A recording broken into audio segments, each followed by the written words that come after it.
우리가 이 살아가는 이 세상은요, 참 복잡해 보입니다. 참 여러 가지 얽히고 설켜서 되게 많이 이렇게 복잡한 그런 부분을 우리가 볼 수가 있어요. 겉으로 볼 때는 그런데요, 그 내면을 우리가 깊숙이 들여다보면 그 전체를 관통하는 원리가 항상 있다라는 것입니다.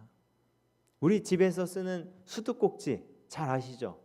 이 수도꼭지를 인테리어를 아주 잘 해놔서 수전도 예쁘게 해놓을 수 있고, 또 각 집마다 각 화장실들이 있고 또 세탁실이 있고 다양하게 아주 각자의 모습대로 예쁘게 꾸며 놓을 수가 있습니다. 그러나 여러분 그 요소들을 보면요, 복잡해 보일 수 있어요. 그러나 중요한 것은 무엇입니까? 그 모든 외형 뒤에 작동하는 단 하나의 본질적인 원리가 있어요. 그것이 무엇입니까? 바로 수원지에서 올라오는 그 수도관과 잘 연결이 돼 있어서 그 물을 받아내는 것. 그래서 그 수도꼭지를 틀을 때 물이 나오게 되는 것. 여러분, 이것이 중요한 거죠. 아무리 아름답게 꾸민 화장실, 그렇게 수전을 예쁜 걸로 해놓을지언정 수원지하고 연결이 안 된 수도꼭지는 쓸 수 있는 것입니까? 쓸 수 없는 거예요. 중요한 것은요, 아무리 복잡한 요소가 있더라도 중요한 것은 그 수도꼭지가 그 수원지와 연결이 되어서 물이 나오느냐, 바로 이것이 중요한 것입니다. 이것이 바로 우리 그 내면 가운데 보이는 원리인 거죠. 이 영적인 원리도 있습니다. 이처럼 영적인 원리가 무엇이냐면, 이 성경이 말하는 원리, 우리가 살아가는 이 신앙의 여정과 삶이 참 복잡합니다. 그러나 이 성경의 메시지를 깊숙하게 들여다보면 이 모든 것을 관통하는 가장 핵심적인 영적인 원리를 볼 수 있습니다. 그것이 무엇입니까? 그것은 바로 예수 그리스도가 모든 생명의 근본이 되신다라는 거예요. 뿌리가 되신다라는 거예요. 생명의 그 뿌리의 원천이 되신다라는 것입니다. 요한복음 15장 5절 말씀 볼까요? 나는 포도나무여 너희는 가지라. 그가 내 안에 내가 그 안에 거하면 사람이 열매를 많이 맺나니 나를 떠나서는 너희가 아무것도 할 수 없음이라. 주님이 포도나무 되십니다. 우리는 가지예요. 포도나무에서 생명이 흘러옵니다. 그 생명을 통하여서 가지는 그 포도나무에 잘 붙어 있을 때 자연스럽게 열매를 맺을 수 있는 것입니다. 그렇기 때문에 뭐라고 말씀하고 있습니까? 나를 떠나서는 너희가 아무것도 할 수 없다라고 말씀하고 있어요. 우리가 예수님을 떠나서는 아무것도 할 수 없습니다. 왜 그렇습니까? 생명의 근원이 바로 예수님이기 때문입니다. 이 예수님을 떠나서는 우리가 아무것도 할 수 없는 것입니다. 이것이 바로 영적인 원리예요. 바울은 이 사실을 너무나도 잘 알고 있었습니다. 그래서 이 영적인 원리를 에베소 성도들에게 알려주고자 했어요.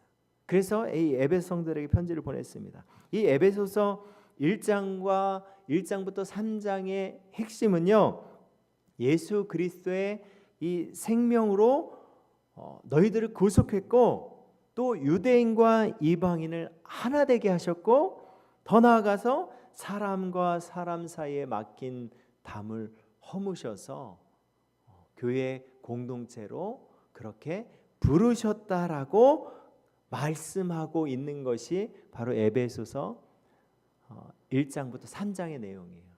그러면 그 복음의 바탕 위에서 4장부터 6장까지의 말씀은요, 이 교회로 부르심을 받은 자들이 어떻게 살아가야 되는지에 대해서 구체적으로 말씀하고 있는 것이 에베소 4장부터 6장까지의 말씀입니다.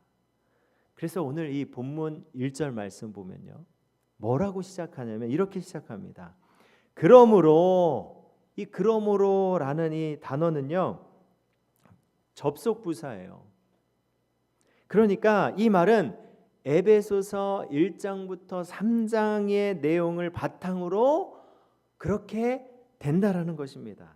그러니까 그냥 바로 주 안에서 갇힌 것이 아니라 이 복음의 바탕 위에서 내가 너희들을 권한다, 권면한다라고 바울이 말하고 있는 거예요. 그 복음의 은혜 위에서 너희들 내가 권면한다. 너희가 부르심을 받은 일에 합당하게 행하라. 지금 바울이 이렇게 권면하고 있습니다.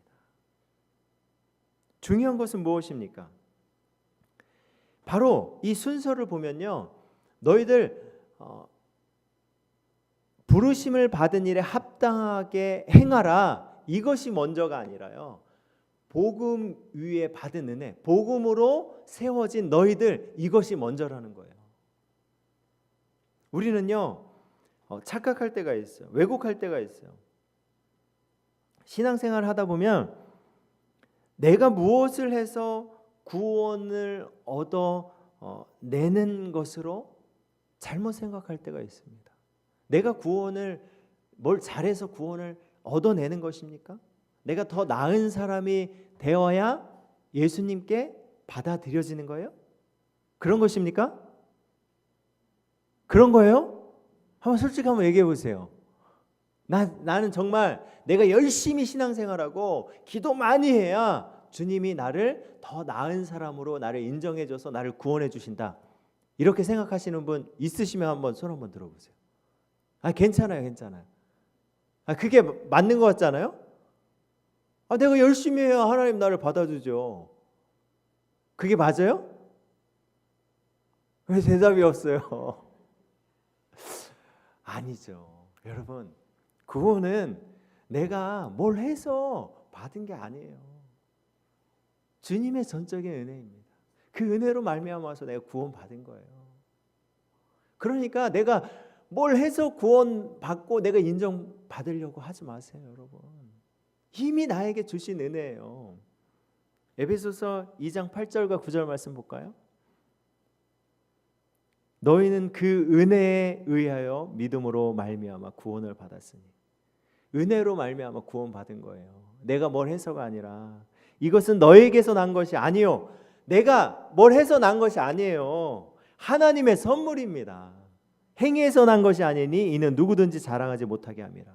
나의 행위로 내가 하나님 앞에 더 괜찮은 사람으로 인정받은 것이 아니라 이미 예수님의 은혜로 말미암아서 나를 받아주셨어요. 이것이 하나님의 선물입니다. 내가 구원을 얻어낸 것이 아니라 그리스도로부터 생명의 선물을 우리에게 주셨습니다. 이미 받아들여졌고 부르심을 우린 받았습니다. 그래서 성도는 구원받기 위해 사는 것이 아니라 구원받았기 때문에 그 하나님의 자녀로 살아가는 것입니다. 왕의 자녀가 왕복을 입고 왕의 자녀로 살아가는 것이 당연한 거죠. 그죠? 자연스러운 것이죠. 우리도 하나님의 자녀로 부름 받았기 때문에 하나님의 자녀로 살아가는 것은 너무나도 자연스러운 모습입니다. 그렇다면 여러분, 우리는 이렇게 부르심을 받은 자들, 그러니까 바울이 권면하기를 부르심을 받은 자들이 그 부르심을 받은 자들답게 합당하게 행하라고 했어요. 합당하게 살라고 했어요. 그럼 도대체 부름받은 우리들이 이 땅 가운데서 합당하게 사는 삶은 무엇일까요? 합당하게 사는 삶은 무엇일까요? 궁금하죠? 우리 2절 말씀 볼까요? 오늘 본문 2절 말씀 보면요, 뭐라고 말씀하고 있어요? 우리 함께 읽겠습니다. 시작. 모든 겸손과 온유로 하고 오래 참음으로 사랑 가운데서 서로 용납하고. 아멘. 겸손이 있어요. 또 온유가 있어요. 오래 참음이 있어요. 사랑이 있어요. 서로 용납함이 있어요. 여러분 이런 모습으로 살아가라는 거예요. 이런 모습을 제가 떠올려 보니까요. 제가 우리 교회 성도님들이 생각나는 거예요. 우리 교회 성도님들이. 제가 우리 8월 14일이 무슨 날인지 아세요? 말복이에요, 말복. 근데 말복 때 우리 권사님께서 목사님 제가 말복 때 섬길게요. 그렇게 하시더라고요. 여러분 이게 쉬운 거 아닙니다. 그냥 우리가 남들 섬긴다라는 거. 그 말은 쉬운데 내가 섬김 받는 거는 너무 좋잖아요. 쉽잖아요. 근데 내가 섬긴다는 건 쉬운 거 아니에요. 정말 그 마음이 있어야 돼요. 근데 그 마음, 그 섬길 수 있는 마음, 낮아질 수 있는 마음이 어디서부터 오는 것입니까? 그 예수 그리스도의 그 은혜로부터 오는 거예요. 여러분 여기 나와 있는 오늘 본문 2절에 말씀하고 있는 겸손과 온유와 오래 참음과 사랑, 용납, 이 모든 품성을 갖고 있는 분이 누구입니까? 예수님이에요. 예수님은 왕이신 예수님께서 보좌를 버리시고 종의 모습으로 오셔서 어떻게 하셨어요?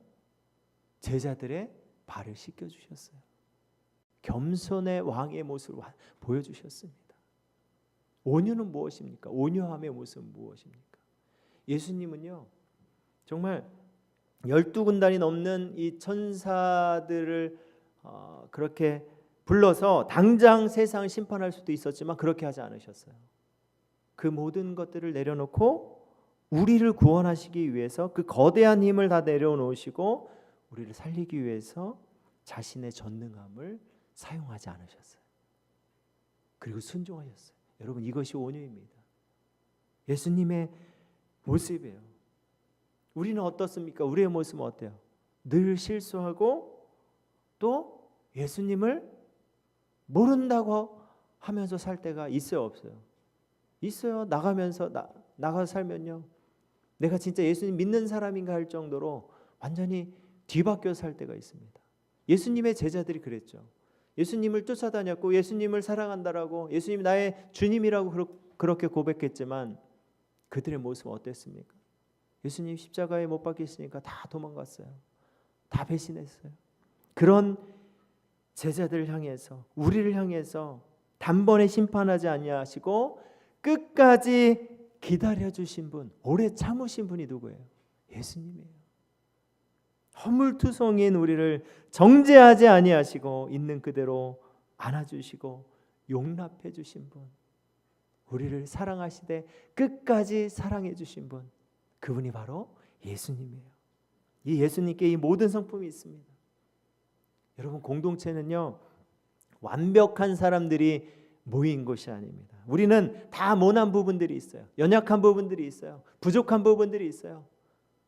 그런 우리들이 예수 그리스도라는 이름 안에서 함께 하나 되어 모였습니다. 그것은 그 예수 그리스도 통하여서 우리가 이 지금 나오는 2절의 말씀처럼 완벽하게 이렇게 살아야 한다라는 것이 아니라 그 예수님을 바라보면서 그 주님이 걸어가신 그 길을 우리도 본받아 걸어가는 것입니다. 서로 연약하고 부족하지만 그 속에서 그 모난 모습으로 인하여서 부딪히고 때로는 아프기도 하지만 우리가 그리스도를 붙잡고 서로 오래 참아주고 온유하고 낮아짐으로 겸손함으로 그렇게 서로 용납하고 사랑함으로 우리가 함께 훈련되어져서 그렇게 지어지고 세워지는 것이 바로 교회 공동체입니다.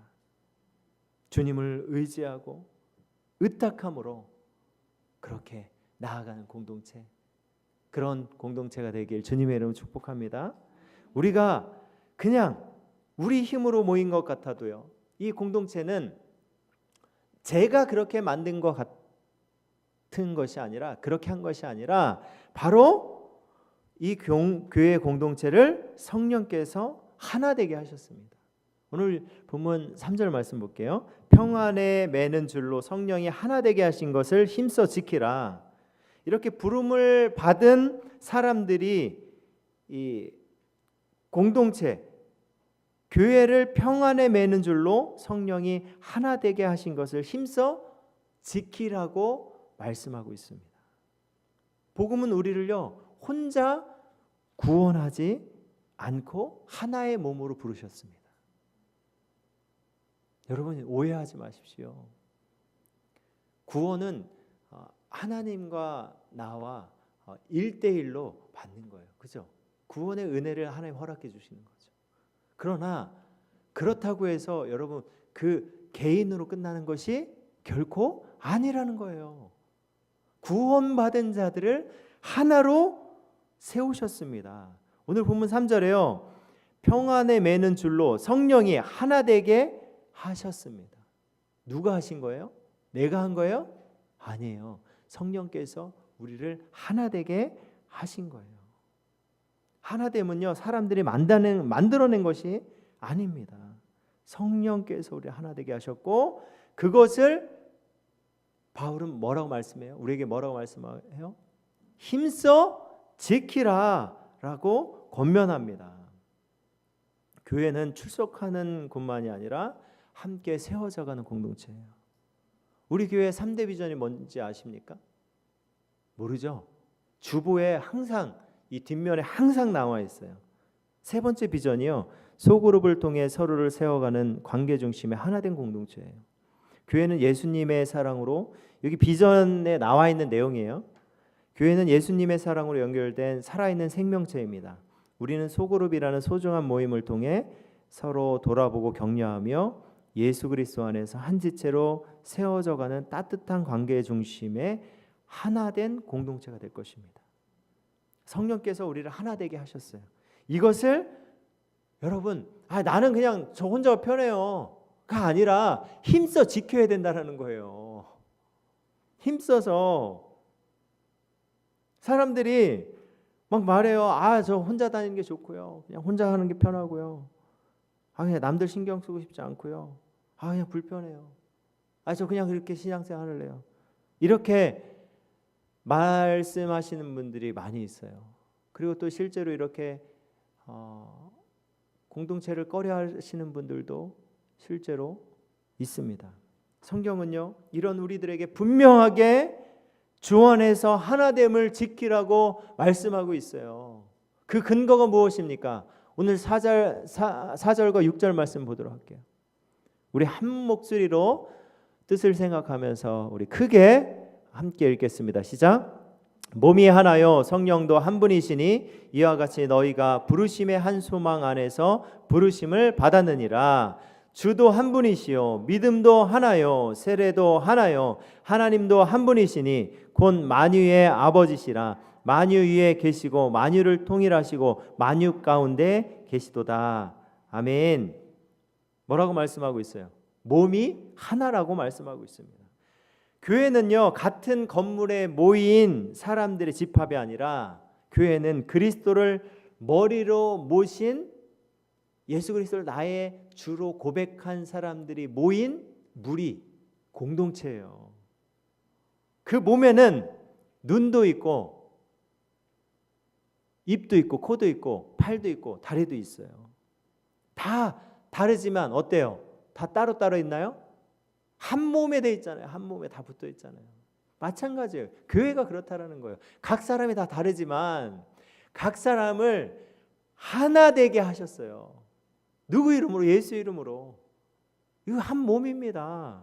여러분 이 사실 꼭 기억해야 됩니다. 그 다음에 성령도 한 분이에요. 우리를 예수 믿게 하신 분이 누구입니까? 성령님이에요. 성령님이고 말씀을 깨닫게 하신 분도 성령님이에요. 회개하게 하신 분도 성령님이고 교회를 세우시는 분도 성령님입니다. 성도마다 우리가 다른 성령을 받았나요? 다 다른 성령을 받았어요? 그럼 2단 되는 거예요. 우리 그럼 2단이에요. 우리 한 성령을 받았습니다. 같은 성령님이 우리 모두 안에 역사하십니다. 그렇죠? 같은 성령께서 우리 안에 역사하시기 때문에 우리는 영적으로도 하나라는 거예요. 소망이 하나입니다. 소망. 여기 김소망이 있는데 그 소망이 아니고 그 소망도 맞아요. 우리에게 소망이 하나 있어요. 그 소망이 무엇입니까? 하나님 나라, 완성될 그 구원. 우리의 직업도 다르고 형편도 다르고 각자의 삶도 다 다르지만 궁극적으로 바라보는 그 소망은 동일하다는 것입니다. 주님 앞에 서게 될 그날을 우리가 바라보면서 그리스도 안에 그 영광을 우리는 바라봅니다. 같은 목적지를 향해서 가는 사람들 바로 우리예요. 그렇기 때문에 우리는 하나입니다. 우리는 한 소망 가운데 나아갑니다. 그렇기 때문에 우리는 잠깐의 차이가 있을 수가 있어요. 그러나 갈라지지 아니하고 그 한 소망을 바라보며 나아갑니다. 그리고 또 뭐라고 말씀하고 있어요? 주도 한 분이시요. 주도 한 분이에요. 교회의 주인은 접니까? 아니에요. 그럼 교회의 주인은 교회에 오래 다닌 직분자 뭐 장로님입니까? 교회 오래 다니신 분이 교회의 주인이에요? 아닙니다. 바로 예수 그리스도가 교회의 주인 되시죠. 우리는 다 그분의 종이고 그분의 백성이에요. 그렇기 때문에 내 주장, 내 경험, 내 방식이 교회의 중심이 될 수 있습니까? 될 수 없는 거죠. 왜냐하면 교회의 중심은 예수님이기 때문입니다. 예수님이 교회의 머리 되십니다. 예수님이 이 교회의 주인 되십니다.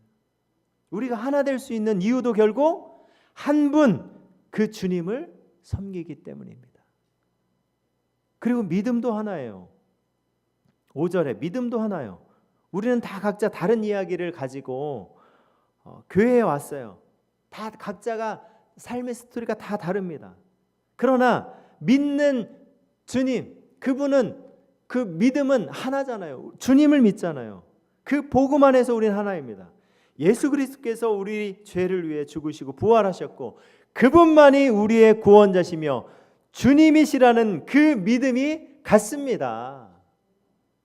아멘이세요? 그리고 또 세례가 하나예요. 세례도 하나예요. 세례는 무엇입니까? 나는 예수님의 사람입니다. 예수님의 자녀입니다. 라는 표시예요. 표식이에요. 우리 모두가 모든 같은 주님의 이름으로 세례를 받았습니다. 그렇기 때문에 여기에 있는 앉아있는 각자 서로는 다르지만 각 사람이 주님의 사람이고 주님을 따르는 사람임을 우리는 알 수 있습니다. 세례는 교회 안에 등급으로 나누는 표가 아니라 모두가 같은 은혜로 주님께 속했다는 표시입니다. 우리는 그 주님 안에 세례를 받은 자들이에요. 야, 진짜 엄청나지 않아요? 우리가 하나로 그렇게 세움 받았다라는 사실을 이 성경은요 우리에게 너무나도 분명하게 말씀하고 있는데 그 근거들이 한두 가지가 아닌 거예요. 또 있습니다. 하나님도 한 분이십니다. 가족이 왜 가족입니까, 여러분? 같은 아버지를 모시기 때문이에요. 교회도 마찬가지입니다. 우리가 모두 하나님을 아버지라 부르는 그 하나님의 자녀들입니다. 그러므로 교회는 단순한 모임이 아니라 영적인 가족인 것이죠. 가족 안에 성격도 다르고 기질도 다르고 그런 이유들 때문에 때로는 서운함이 있을 수 있어요, 없어요? 있을 수도 있습니다. 그러나 가족은 가족인 거예요. 끊어낼 수 없는 관계입니다. 우리는 한 아버지를 둔 영적인 가족입니다. 여러분, 우리는 하나예요. 우린 주 안에서 그것을 성령께서 이미 하나 되게 하셨어요. 근데 하나 되게 하셨는데 저는 원래 이래요. 저는 그냥 이게 편해요. 그것은 여러분 자기중심적인 모습으로 나아가는 거예요. 여러분 정말 이 성경의 말씀을 정말 하나님의 생명의 말씀으로 바뀔 주님의 이름으로 축복합니다. 주님의 이름으로 권면드립니다.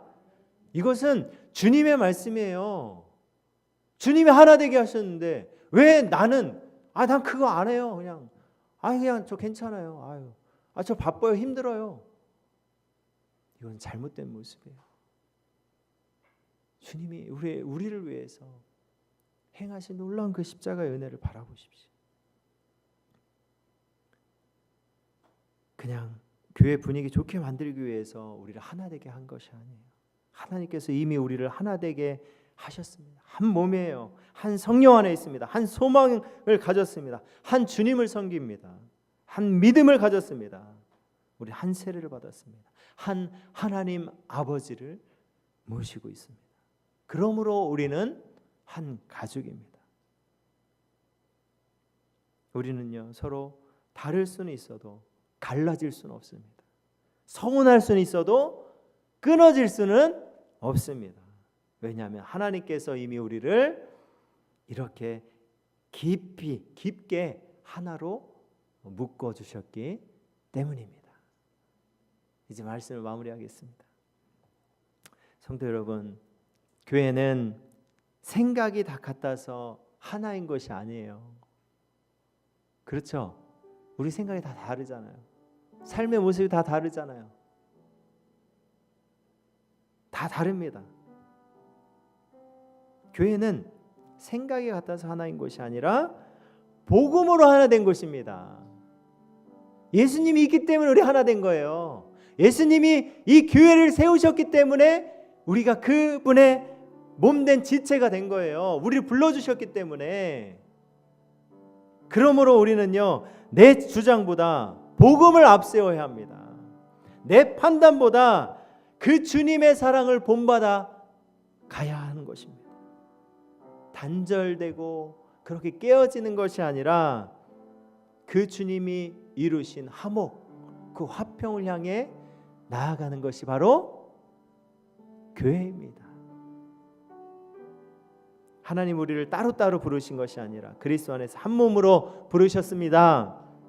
서로 다르고 연약하지만 예수님께서 걸어가신 그 길을 바라보면서 우리가 겸손함으로, 온유함으로, 오래 참음으로, 또 서로 사랑함으로, 용납함으로 그렇게 함께 세워져가는 우리 동산의 가족들 되시길 주님의 이름으로 축복합니다.